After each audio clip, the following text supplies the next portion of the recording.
Day 23 of the 30-day challenge. Woo! One more week to go after today. Yeah! Okay, so yesterday I got up and went to the gym early. So I was there at around 10 after 5, and I did a walk on a treadmill. I've had some foot problems, so here it comes, the big change. I started to do a little jogging at the end of a 20-minute walk before I did a short cool down. Stretched out afterwards, got on some of the leg weight machines. The short jog was 1 minute. I have to gradually bring my feet back into condition where they can tolerate my weight as I continue to take weight off. So you can't tell I've taken off 10 pounds as of this morning, 9 pounds as of this morning, and gradually working on taking my weight off because I've gotten much too heavy. So I did a run at the gym, had breakfast, came down, recorded a couple of videos, posted a few jobs on my website for people to respond to. They get picked up at a couple of other places. Then from there, started reading resumes, and at midday, I took a few minutes. I did one thing different in the morning yesterday that I'm going to do as soon as this video is over. I did a few jumping jacks because I noticed if I can get my body going, if I can get the energy in my body going early, then, I just noticed I started my day with more energy, more juice in my system. And I want to do that daily. So I did some jumping jacks early, as I'm going to do after we get off this call. And, got to my desk, recorded videos, posted a few jobs, started to review resumes, took a break at midday for a very short meditation. I have to build up my capabilities in meditation as well because I've been away from the practice for a while, unfortunately.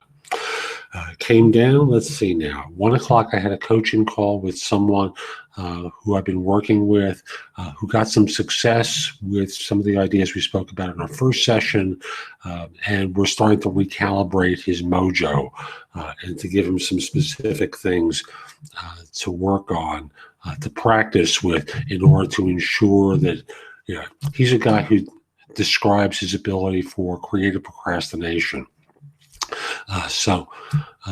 He figures out lots of good ways to stall from what he needs to do, and now he's starting to get on track, and all because it's 25 minutes on, then take a break. 25 minutes on, take a break. And in doing that, he started to get some interviews, so good for him. Came down. I've been having phone problems. We had a storm here that took out phone lines, and, as I was on the phone with him, another call came in saying that phone service had been restored, but I didn't have a dial tone.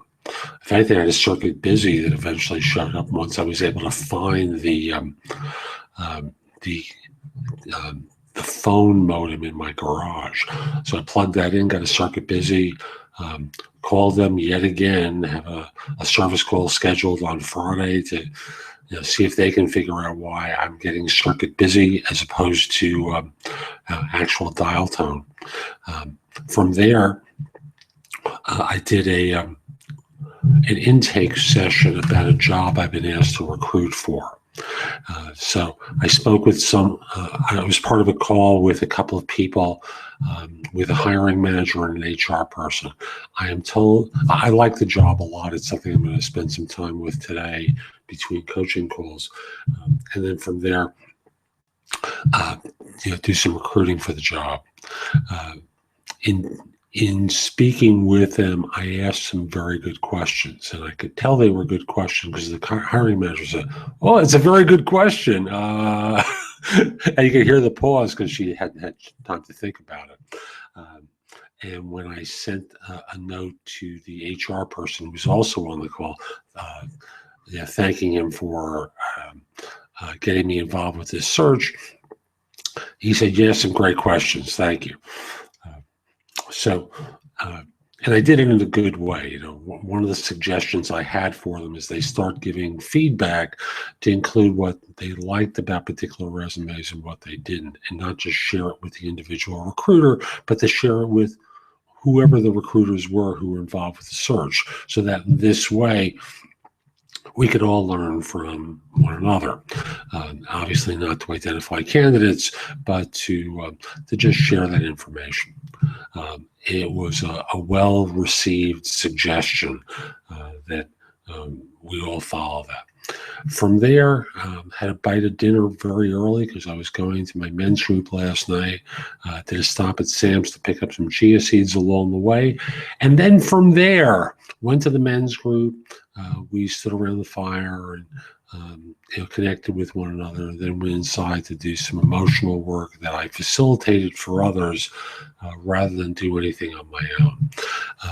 Came home, watched a recorded episode of Ballers on HBO, and then went to sleep, probably in the area of about 10:30. So full day, long day. I know I coached more than one person yesterday, and I was also on that intake call. Today is a real full day, and I'm giving a speech tonight. And the speech is about having been at Madison Square Garden to see Bob Backlund lose his title to the Iron Sheik, and Hulk Hogan a month later coming in to win the title from the Sheik. Have a great day. Take care.